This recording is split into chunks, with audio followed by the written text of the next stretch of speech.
Very important moment in the progression of this year, starting a new series within a series. So if you remember, chapter 18 to chapter 24 is a series. Within that series, we have concluded chapter 18. So that means we're starting a new sub-series, chapter 19. Chapter 19, if you've got the book, is at the bottom of page 78. That's where it begins, the bottom of page 78. This is the chapter, or at least the first part of it, that effectively gives you an insight into why your neshama is on fire. Now, somebody might say, I don't necessarily feel like my neshama is on fire. Okay, we'll deal with that, because in the course of this conversation, we're going to learn what does it mean to be on fire. See, I think for most people, when you hear the expression on fire, you expect gushing enthusiasm. And then, of course, you could say, I don't know if I have gushing enthusiasm. Certainly not for my Judaism. Come along, do the things that I got to do. But to be on fire, that seems like a bit of a loaded comment. So the first thing we have to know before we can actually start to explore the chapter is we've got to work out what fire is. When I say explore the chapter, this will be in the chapter. He's going to speak about the idea of what fire is, what it means that the neshama is on fire. But if I'm not mistaken, Stan, you once told me, if you're not fired with enthusiasm, you will be fired with enthusiasm. So the implication is that if you're not fired up with your neshama, what's going to happen? Don't worry, you will not be fired. Hashem's not firing anybody. But we do have to understand, what does this mean for the neshama to be on fire? You'll notice that the beginning of this chapter he uses the expression, L'toisefes biur. This is going to give us further insight, further explanation to what we've already learned until now. What have we learned until now? What was the whole chap of chapter 18? Let's go back for a moment, because you always have to have context. If you don't have context, then, nothing really seems to make sense. So the context is that in chapter 18, we introduced the principle that love of Hashem is our inheritance. That means to say that if we feel a love towards Hashem, it's not necessarily because of anything that we have done. It was passed down spiritually in a spiritual inheritance, to have a love for Hashem. How did you land up having a spiritual inheritance of love? So we said, well, that was because of the incredible dedication and sacrifice of people like Avraham, Yitzchak, Yaakov, Sarah, Rivka, Rachel, and Leah, who are our patriarchs and matriarchs. They were so dedicated to Hashem. Therefore, as a result, they were given the gift of being able to share love of Hashem with all of their descendants. So we said, okay, but what does this love look like? That was the next question we asked. What does this love look like? In the previous chapter, we spoke about evidence for the fact that such love exists and that it's inexplicable. The fact that you may have people who, as far as they're concerned, are not so religious. I had a very interesting conversation today with some, how should I say this nicely? No, with other rabbis. So I had a conversation earlier today with some rabbis, and we were talking about Jews and the level of dedication that Jewish people have to their Judaism. And it was really interesting, because in the course of the conversation, one of the things that emerged was that you have Jewish people who are completely, by their own self-definition, secular, and yet, secular as they are, they feel like they have to have some kind of an attachment to or celebration of their Judaism. Came up in the conversation, which is exactly what we learned in the previous chapter. So that is evidence to the fact that we have love of Hashem, that it's built in, that it's hardwired, that it's baked into who we are. This chapter starts with the question of, well, what is this love?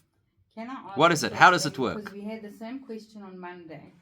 When was a Jewish soul created? From Abraham or from Sinai? Torah? From Sinai, from the giving of the Torah at Mount Sinai. Okay, so with Abraham, okay, so when did the concept of a Jewish soul originate? At the time of the giving of the Torah. What was the question? No, I'm answering the Chochmah. Oh, right. Okay. So there we go. So now the question is, what is this love?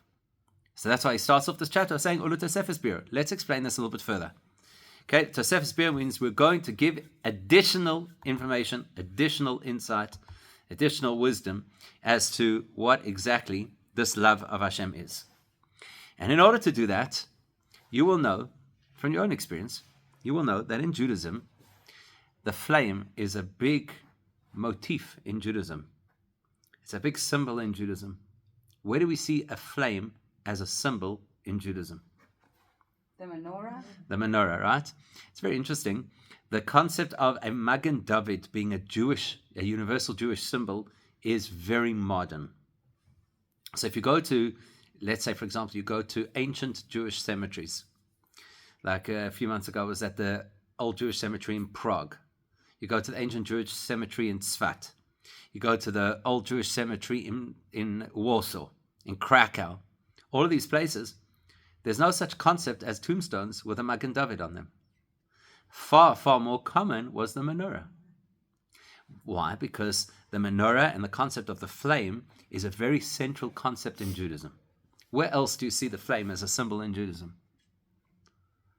When we light Shabbos candles. Shabbos candles. Right? The symbol of a flame in Judaism. Great. Where else? The light above the... What's called the Ner Tamid, the light which is above the ark, which is really just a throwback to the menorah. Because the menorah had to have a light that was always burning all the time, right? So it's kind of a throwback to that. Thank you. That's what I was looking for. A Yortzeit candle. 3 out of 3. A Yortzeit candle. Why do we light a candle when a person passes away or on the anniversary of the passing on the Yortzeit? Why a candle? What's the symbolism of a candle? So let's have a look. So to better understand this concept of the love that we have for Hashem, you'll find frequently in Tanya that he uses the expression levaer heitev, which means to explain something thoroughly. Unfortunately, very often you have people who explain things superficially. Happens a lot. Like, for example, you ask a question and the rabbi will tell you it's not so simple. Now, that's very nice, but then you have to tell me what is not so simple. Sometimes you'll ask a person a question and they'll give you a throwaway answer. Tanya does not want to do that. Everything is levaer heitev. Let's explain things thoroughly. Because the objective of Tanya is to reach a state of da'as. And da'as is not just knowing information. Da'as is integrating information, that it becomes part of who you are. And the only way that you can integrate information is you have to have a very, very robust appreciation of what that information is. Otherwise, how on earth could it become part of you? So, tzarich levaer heitev. We have to explain thoroughly. What do we have to explain thoroughly? The words of King Solomon. What is written in King Solomon's Proverbs, Ner Hashem Nishmas Adam. The candle of Hashem is the soul of Adam. Now, for anybody who is very much into gender equality, you might take offense to this. Why does it say Nishmas Adam? How would most people translate Adam? Man. It's not. Adam is not man and it's not human. Ner Hashem Nishmas Adam, because remember, this is levaer heitev. We're going to explain this thoroughly. In order to explain it thoroughly means we're going to add layers of understanding that most people would never have detected. So Ner Hashem, the candle of Hashem, is what? Is Nishmas Adam. Those words are very carefully chosen. Both the word Nishmas, from the word Neshama, and the word Adam. They're both very carefully chosen. Once we start to drill down into what this verse means, then we'll understand why these words were chosen. So let's understand first what is the conventional wisdom around this verse. The candle of Hashem is the soul of man. Well, bingo, there you've got the reason why we have a Yortzeit candle. Because the verse tells us that the symbol of a soul is the flame of a candle. So that's the logical link now between the soul, which you want to commemorate on a Yortzeit, or you want to respect when, God forbid, a person passes away. So what do? You light a candle because Ner Hashem Nishmas Adam. Now, the superficial reading of this verse is just that. The candle of God is the soul of the human. That's the superficial understanding. Immediately, the Alter Rebbe says, whoa, hang on a second. In Hebrew, more specifically, in Torah language, and Torah language and colloquial Hebrew are not identical. In Torah language, we have multiple ways that we could say people, or man, or human. Let's try and assemble a little bit of a list. Instead of the word Adam, what else could you plausibly use as a collective noun for humans, besides Adam?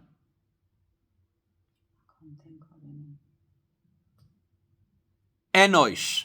Okay. Like the pasuk says, Ma enoish kisiz kerenu. What is humankind that I should have to pay them attention or remember them or give them value, etc. Now, there's a particular Gemara that tells us the story when Moshe went up onto Mount Sinai in order to receive the Torah. The angels protested with those words, Ma enosh kisiz kerenu. Why are you paying attention to the humans? So enosh is a collective noun for people, not only Adam. What other word could you use as a collective noun for people? You could use the word ish, even though the word ish is typically male. So is Adam. Even though ish is typically singular, but we do know that in Torah language, and the truth is, in most languages, there are many clusters, many collective nouns that are in the singular. For example, fish. Or of course, if you're a real South African and you're in the Kruger Park, you will see a herd of lions. Right? Everybody else is going to say lions. But for us, we use the singular term to refer to a collective noun. In the same way, in English, you can use the capital letter M, man, and you're referring to humanity. So the word ish is also a word that could be used to refer to humanity. For example, Ashrei ha'ish, asher yiftach b'Hashem. Praiseworthy is the human, not the man, who trusts in Hashem. So we have various names that we could use in the Torah to refer to humanity. When the Torah uses the word Adam, it is specific, as every word in the Torah is specific. So if the Torah uses the word Adam, it's not just talking generically about people. If the Torah uses the word Adam, it is talking about people in a specific state. Now, where are we going to get that information? Says the Alter Rebbe Pirush, what this means is, Sheyisrael akruyim Adam. This verse is talking about the Jewish people because the Jewish people are the designation Adam in the Torah. Now, we're not talking about the original human who was created, who was called Adam. That's for sure. He was called Adam. And he was, in a sense, representative of the whole of humanity. We're talking about subsequently, in later examples, in later references in the Torah, when the Torah uses the word Adam, it is a very specific choice, and it refers to Jewish people. I'll give you an example that we just read this past Shabbos. This past Shabbos, for some people it was a little bit of a surprise because it was a double Torah portion, and the two parashas of Chukas and Balak rarely come together, so it was a bit of a surprise for everybody. In the first parasha, it speaks about impurity, right? Yes? Of course you're going to agree with me. So what is it? So it starts off, the parasha starts off about telling us there's something called a para aduma. What's a para aduma? A red heifer. I remember reading a story. There's a rabbi who wrote a biography about his time as a rabbi of a large shul. I think it was in Atlanta. And he tells the story that he had a congregant who was a little bit hard of hearing. And the one Shabbos, he came over to him and he says, what's this obsession with the red pepper? Right? So there's something called a para aduma, a red heifer. What's a red heifer? It's a red heifer. It's a cow that's red. You can go today, you can go to Israel, you can go to a place called Shiloh, and they have red heifers, they have paros adumos currently, and they came originally from the United States. There's different breeders in America who are deliberately breeding red heifers today because they want to help bring Mashiach closer. And they, in order to do the things you got to do when Mashiach comes, you need a red heifer. What's the goal of a red heifer? The red heifer is to deal with impurity. Which kind of impurity? The highest form of impurity, what we call avi avoy satuma, the granddaddy of all impurity, which is exposure to a dead body. That is the worst kind of impurity that is possible. So my question to you is, what constitutes exposure to a dead body that would make a person impure?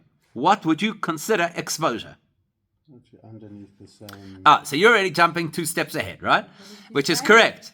Well, hold that thought. The most obvious is physical contact. Most obvious, right? A person touches a dead body. That's obviously exposure. Then, less obvious than that would be if a person touches, let's say, the coffin that the dead body is in. So you're not actually touching the dead body, but you're touching the coffin, that's exposure. The next level is If you're underneath the same cover. cover. If you're underneath what's called oihel hames, which means any kind of a cover that goes over both you and the dead body, then you become impure. It Okay? can be in a room. It could be a room, it could be a tree, it could be a canopy, right? Any of those things. If it stretches over the person and the dead body, they're impure. If it's a close relative. Oh, close relative, you're still impure, but the thing with the close relatives, you're permitted to become impure. But you're still impure. That's why, for example, you go to the cemetery and they cut back the trees, because otherwise a kohen who's walking under the tree would be under the same cover as the graves and would be considered impure. And a kohen is not allowed to intentionally become impure. Okay? Anyway, the point is, when the Torah introduces these laws, the Torah says, Zoi zchukas haTorah. These are the laws that the Torah spells out, which are going to be the laws of impurity. Adam ki yamus ba'ohel.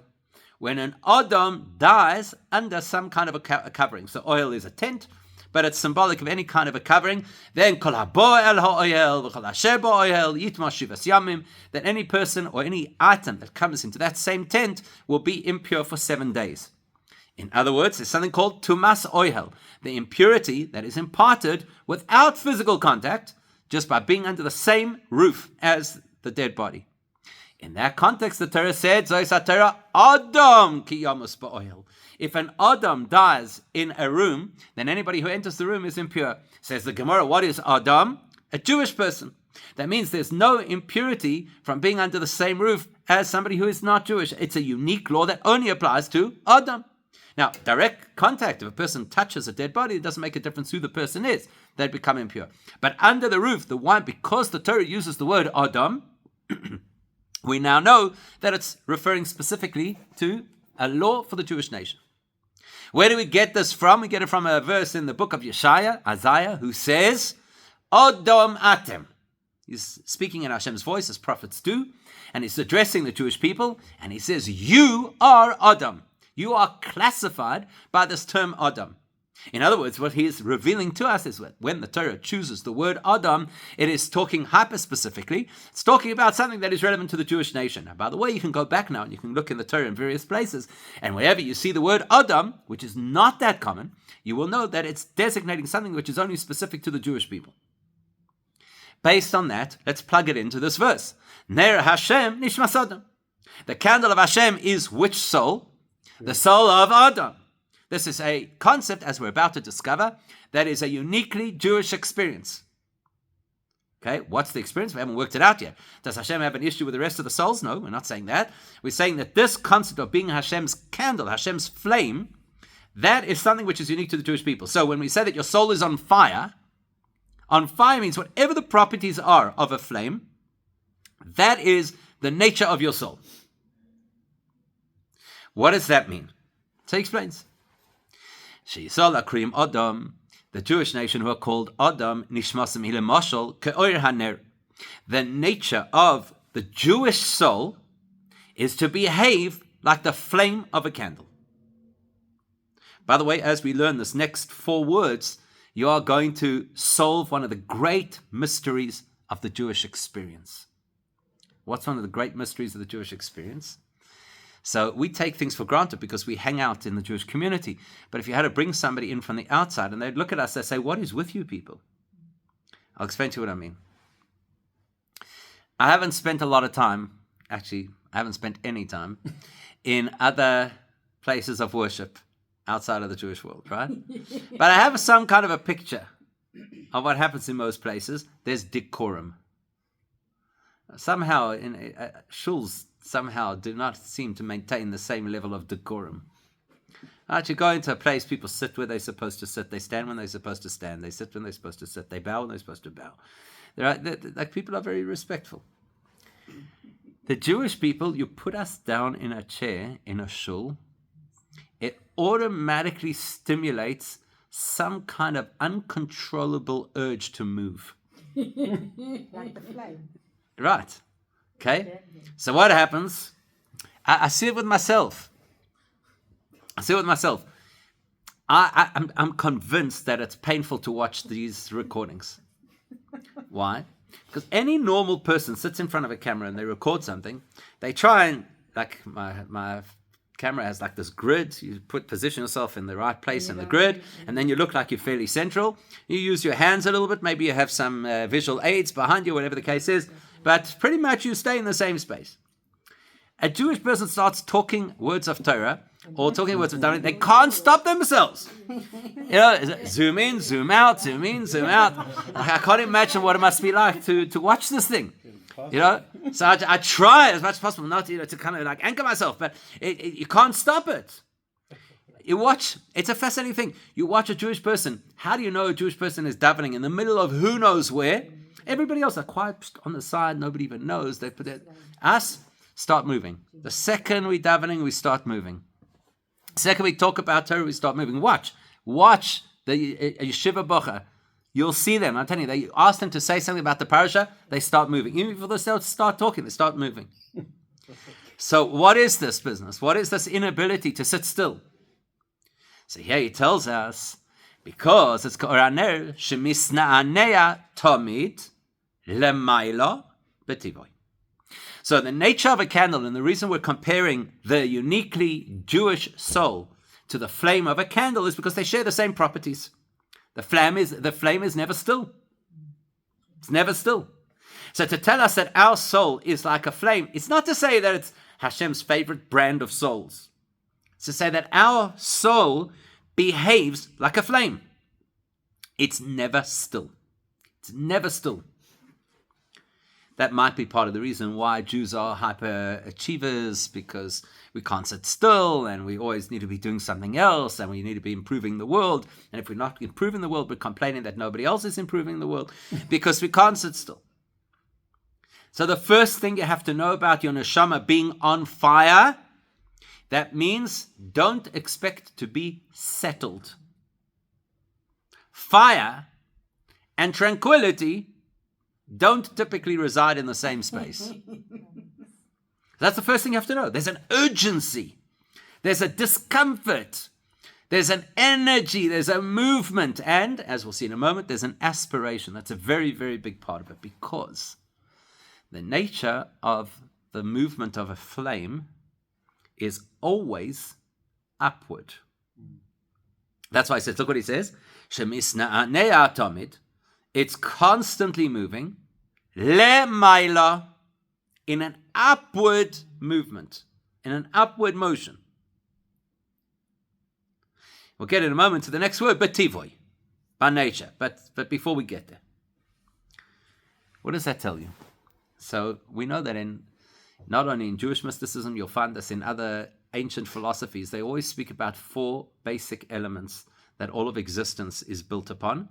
And you have to know that the reason other philosophies came up with that concept is because they were exposed to Jewish thinking, which predates all those philosophies and taught this concept of these 4 basic elements, which are earth, water, air, and fire. Now, let's go through each of those. Earth, everybody acknowledges that if there is any movement, and there's no natural movement of earth, the only time that the earth moves will be due to something unnatural.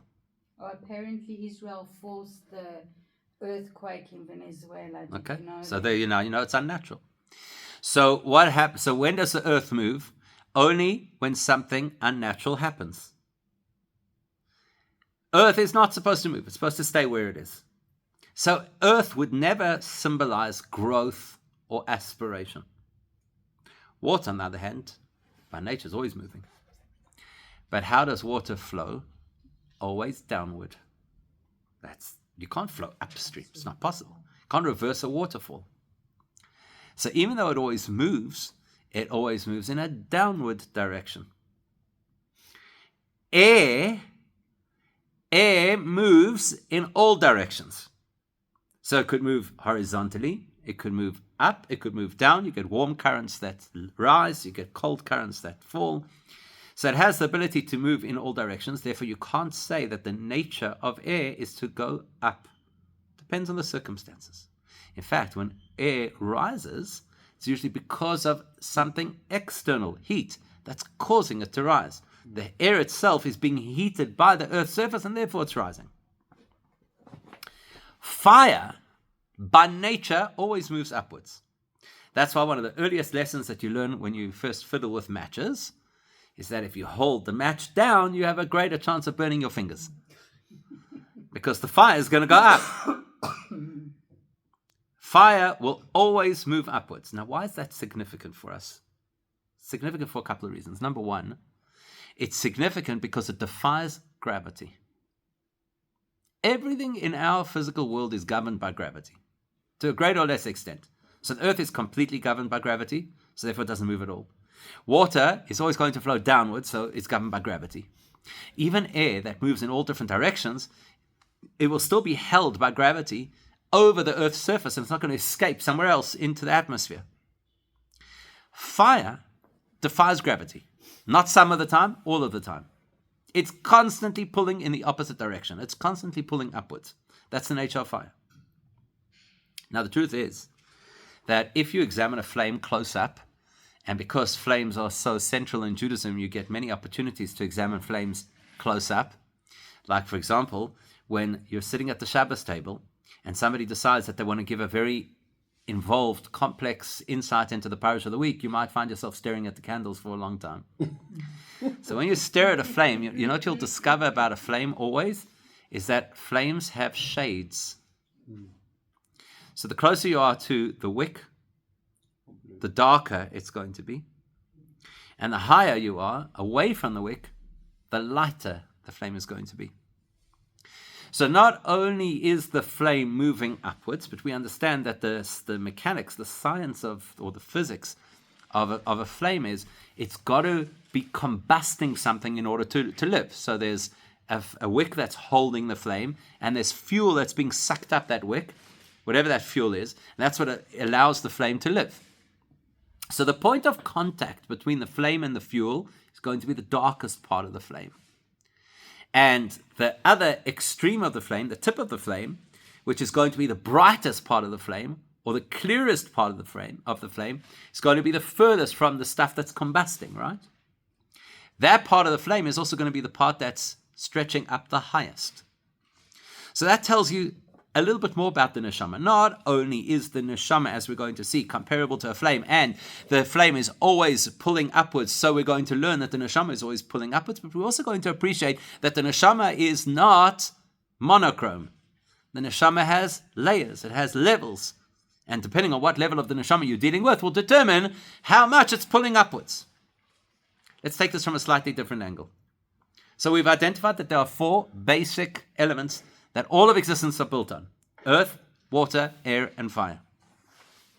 But we're also told that the soul has 4 basic levels that we call nefesh, ruach, neshama, and chaya. Okay, those are the 4 basic levels that we describe of the neshama. So what are we saying then? We're saying in the same way as all of life has different components. You have the component that is very vested in the material, earth. You have the component that is completely free of the material, almost completely free of the material, fire.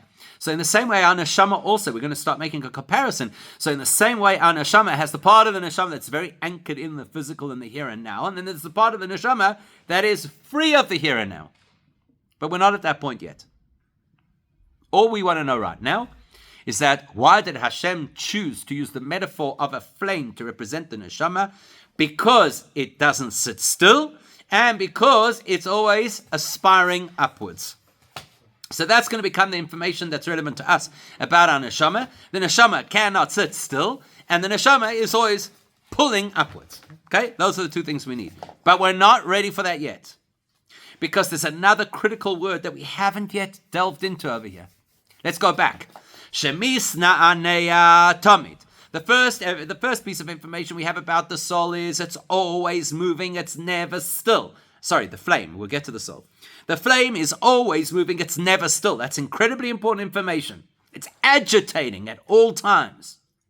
Number 2, we said lemaila. The orientation of that movement is always upwards, which means to elevate, to transcend, to aspire. But the next word we haven't paid attention to yet, and that is betivoi, by nature. Nature is something really, really, really interesting because, of course, people can learn to do all kinds of things. But at the end of the day, what your nature is tells you a lot about who you are. Okay, let's understand this for a second. Could you imagine, to be highly disappointing, I know it would be highly, highly disappointing for certain people in the room, but could you imagine going to the Kruger National Park. And you chalishing over there, you've gone for 3 days, every day, you've gone out looking, you've got it. All you want to see is a big cat. Right? Somebody who's not a South African cannot relate to this concept. All you want is to see a big cat. Eventually you find a pride of lions. It's your happiest day on this trip. You're so excited. We saw lions, whatever. Okay?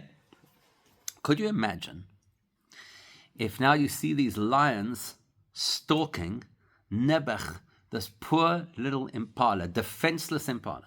It's being right. It's now being stalked, right? Being stalked by these lions. What would happen? What would happen if, in the middle of stalking these lions, you would watch them? They're there. It's seconds away from that big moment that everybody claims that they're waiting to see. I say claims because when you actually see it, it's not so exciting. You know, see another animal get killed, it's not so exciting. But anyway, so there you are at exactly that moment. Suddenly they all pause. The lions all pause. And they have a little huddled conference. You can't understand what they're saying because they're speaking lion. And they go and they start nibbling on the grass. Firstly, you're going to be so disappointed. You know, what is this? I wanted to see nature in its brutality. You know, what is this? But my question is different. What's the likelihood of such a thing happening? Zilch. 0. Right? 0. Not in any universe. When Moshiach comes, different story, by the way. When Moshiach comes, it says that Arya Kabaka Yochal Teven. When Moshiach comes, it says that lions are going vegetarian. So if you want to chap the Kruger Park, no. But if you want to chap the Kruger Park, get it in before Moshiach because it's going to be less exciting. So the point is, it's never going to happen, right? It's never going to happen. Why? Because lions didn't have a meeting and come up with the idea it would be nice to try meat. Lions didn't get together and say, "Look, we've done the statistics, we've done the research, and we understand that we have to cull some of the grazers and browsers in this Kruger Park of ours. Therefore, for the sake of society, we're going to go attack an impala." They never did anything like that. Why does a lion attack an animal? It's instinct. It's nature. It can't help itself. That's why there's nothing negative about it. It might be uncomfortable for us to see it happen, but there's nothing negative. There's no malice. It's not criminal. That's its instinct. That's how it was designed. That's how it was wired. That's what it's supposed to do.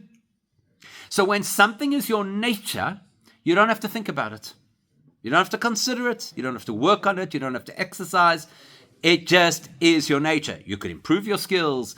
You could get a little bit better at what you do. Fine. But that's your nature. Let's put this into human terms. You get some human beings who are the most wonderful people in the world. They are naturally kind. Naturally kind. So when you meet a person like that, it's not difficult for them. You know, for some of us, it's a bit rough. I got to be nice to this person. I got to listen to that person. I got to have this person over for a meal. I got to do all these things. For some people, it's just natural for them. There's no swimming upstream.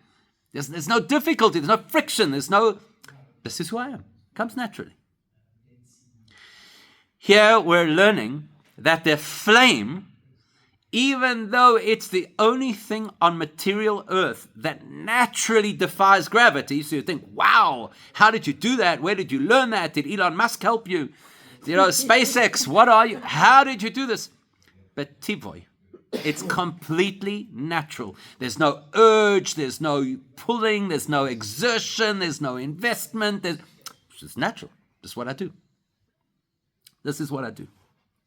Therefore, if we're comparing a neshama to a flame, not only are we saying that your neshama will never be satisfied and can never sit still, not only are we saying that your neshama is always going to aspire and rise and elevate, but most importantly, we're saying it's going to be natural. So when we use the expression, your soul is on fire, Soul on fire means whatever the fire represents, you have to know that's the nature of your soul. It's not a fight. It's not a battle for your soul. It's not that your soul had to have a pep talk. Your soul had to go on a course. Your soul had to learn skills. This is what your soul is.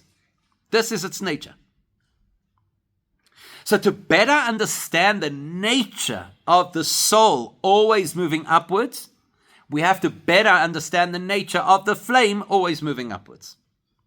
What we're about to learn next is fascinating. It's you can find this in the Rambam. The Rambam in his Mishnah Torah, his Encyclopedia of Jewish Law, right at the beginning, in what he calls Hilchas Yesodei HaTorah, the fundamental principles that a Jewish person has to believe, introduces this concept in a lot of detail.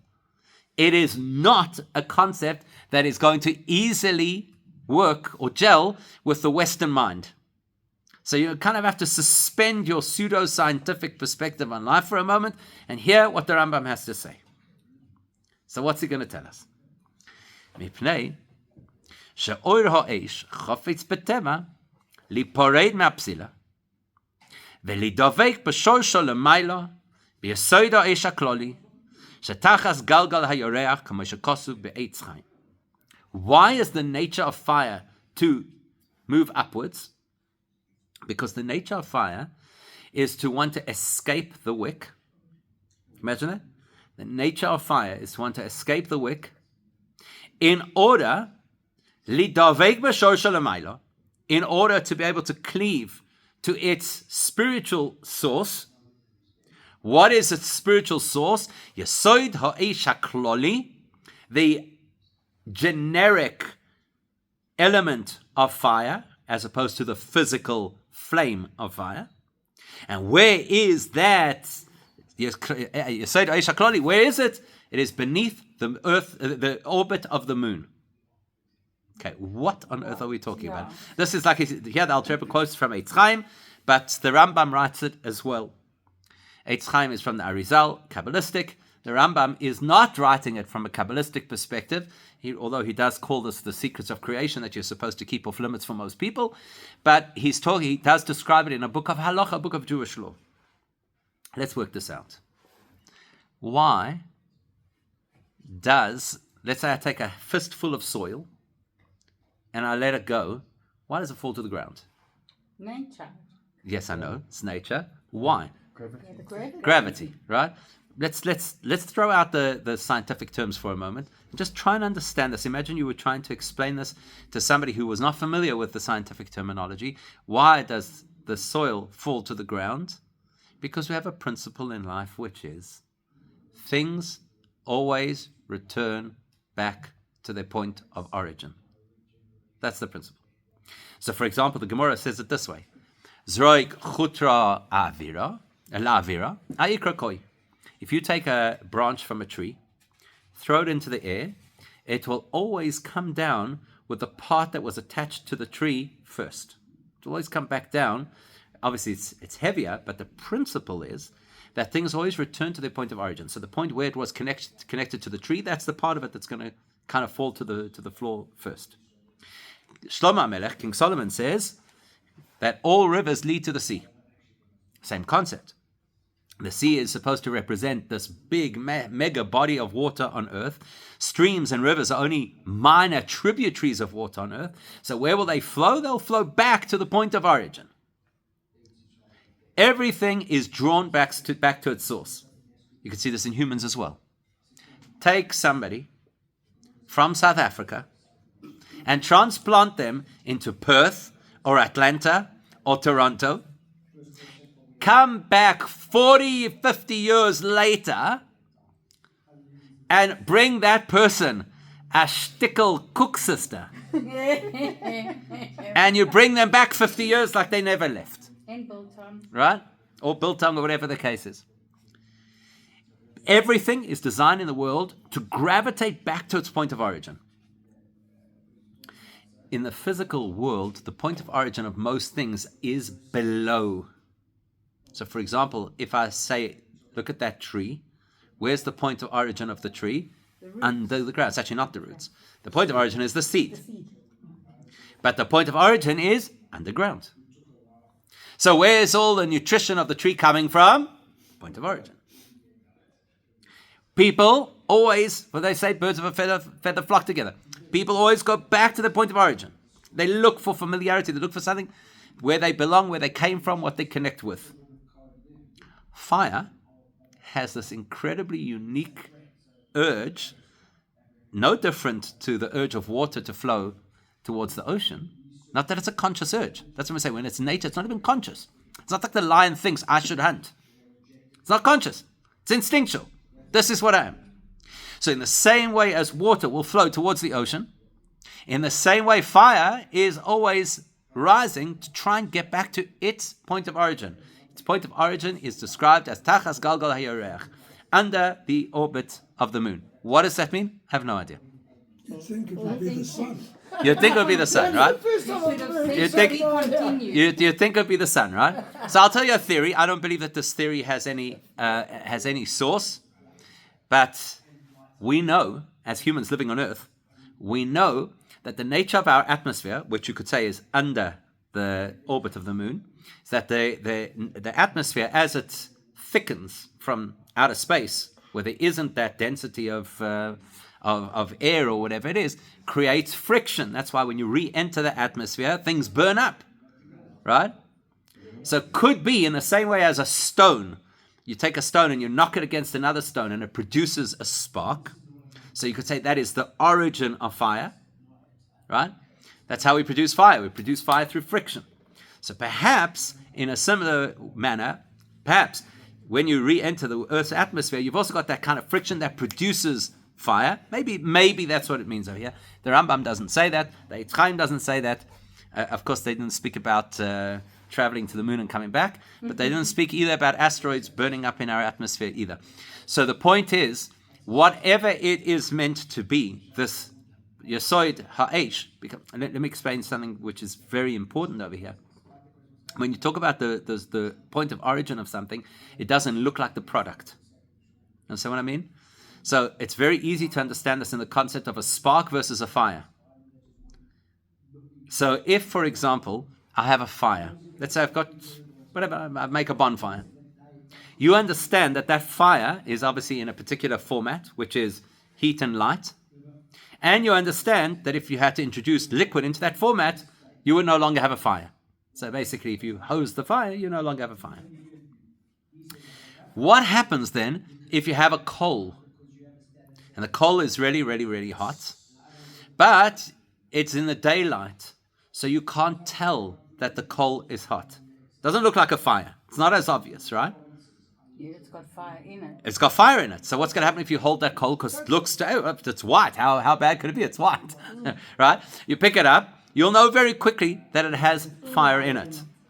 But that is not the point of origin of fire. The point of origin of fire is that it had to be produced by something. So let's say, for argument's sake, I have what we call a flintstone, which is the best kind of stone to use to spark a fire. And I've got a flintstone that's sat in a river for 500 years. No problem. How long do I have to wait before I could use it to make a spark? As long as it's strong. Immediate. Doesn't even have to be dry. Oh. That's interesting. Doesn't even have to be dry. You can take it out immediately because that's the nature. The friction that I'm going to create is going to be friction, regardless of whether the surface is wet or not. Okay. Fascinating. So that tells you that sometimes the point of origin doesn't look anything like the product. The point of origin of the fire is a wet stone. Doesn't look anything like, doesn't seem to be related in any way to the product. In the same way, what we're calling over here, the point of origin of fire, is not something which visibly looks like fire. That's why it's difficult to define exactly what it is and where it lies. What's relevant for us is not the scientific definition of this particular point of origin of fire. What's relevant for us is that it's natural for fire to want to return to its point of origin, which is upwards. Therefore, it's natural for the flame to return and move upwards. That is going to give us a tremendous amount of insight into the nature of the fire of our neshama. The fire of our neshama is not passion, even though that's the most obvious metaphor that you would associate with fire. The fire of our neshama is not enthusiasm. The fire of our neshama is not warmth. The fire of our neshama is an agitation to move beyond, to move above where I am currently. That is the nature of every one of our neshamas. Like it or not, you cannot escape it. That's where my neshama wants to go, higher than where I currently am.